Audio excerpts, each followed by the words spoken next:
నాకు ఒక డౌట్ ఉంది. ఇక్కడ రిజర్వేషన్స్ అనే ఉంది కదా, రిజర్వేషన్స్ అనేటివి ఉన్నాయి. ఫ్రెండ్షిప్కి, లవ్ మ్యారేజెస్కి క్యాస్ట్ ఫీలింగ్ లేని చదువుకునేటప్పుడు, జాబ్స్ వచ్చేటప్పుడు రిజర్వేషన్స్ అంటున్నారు.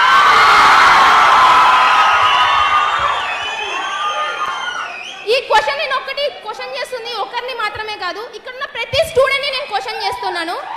ఫ్రెండ్షిప్ చేసేటప్పుడు నో క్యాస్ట్ అన్నారు, లవ్ చేసేటప్పుడు నో క్యాస్ట్ అన్నారు, లవ్ మ్యారేజ్ చేసేసుకునే